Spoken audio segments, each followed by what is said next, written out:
जय श्री कृष्ण दोस्तों, आज के इस वीडियो में मैं आप सभी को गंगा दशहरा की व्रत कथा सुनाऊंगी। तो आइए सुनते हैं गंगा दशहरा की व्रत कथा। एक बार महाराज सगर ने व्यापक यज्ञ किया। उस यज्ञ की रक्षा का भार उनके पौत्र अंशुमान ने संभाला। इंद्र ने सगर के यज्ञ अश्व का अपहरण कर लिया। यह यज्ञ के लिए विघ्न था। परिणामतः अंशुमान ने सगर की 60,000 प्रजा लेकर अश्व को खोजना शुरू कर दिया। सारा भूमंडल खोज लिया पर अश्व नहीं मिला। फिर अश्व को पाताल लोक में खोजने के लिए पृथ्वी को खोदा गया। खुदाई पर उन्होंने देखा कि साक्षात भगवान महर्षि कपिल के रूप में तपस्या कर रहे हैं। उन्हीं के पास महाराज सगर का अश्व घास चर रहा था। प्रजा उन्हें देखकर जोर जोर चिल्लाने लगी। प्रजा के चिल्लाने के कारण महर्षि कपिल की समाधि टूट गई। ज्यों ही महर्षि ने अपने आग्नेय नेत्र खोले त्यों ही सारी प्रजा भस्म हो गई। इन मृत लोगों के उद्धार के लिए ही महाराज दिलीप के पुत्र भगीरथ ने कठोर तप किया था। भगीरथ के तप से प्रसन्न होकर ब्रह्मा ने उनसे वर मांगने को कहा तो भगीरथ ने गंगा की मांग की।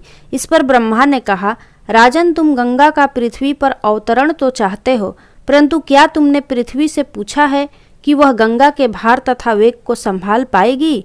मेरा विचार है कि गंगा के वेग को संभालने की शक्ति केवल भगवान शंकर में है। इसलिए उचित यह होगा कि गंगा का भार एवं वेग संभालने के लिए भगवान शिव का अनुग्रह प्राप्त कर लिया जाए। महाराज भगीरथ ने वैसे ही किया। उनकी कठोर तपस्या से प्रसन्न होकर ब्रह्मा जी ने गंगा की धारा को अपने कमंडल से छोड़ा। तब भगवान शिव ने गंगा की धारा को अपनी जटाओं में समेटकर जटाएं बांध ली। इसका परिणाम यह हुआ कि गंगा को जटाओं से बाहर निकलने का पथ नहीं मिल सका। अब महाराज भगीरथ को और भी अधिक चिंता हुई। उन्होंने एक बार फिर भगवान शिव की आराधना में घोर तप शुरू किया। तब कहीं भगवान शिव ने गंगा की धारा को मुक्त करने का वरदान दिया। इस प्रकार शिव जी की जटाओं से छूटकर गंगा जी हिमालय की घाटियों में कल कल निनाद करके मैदान की ओर मुड़ी। इस प्रकार भगीरथ पृथ्वी पर गंगा का वरण करके बड़े भाग्यशाली हुए। उन्होंने जनमानस को अपने पुण्य से उपकृत कर दिया।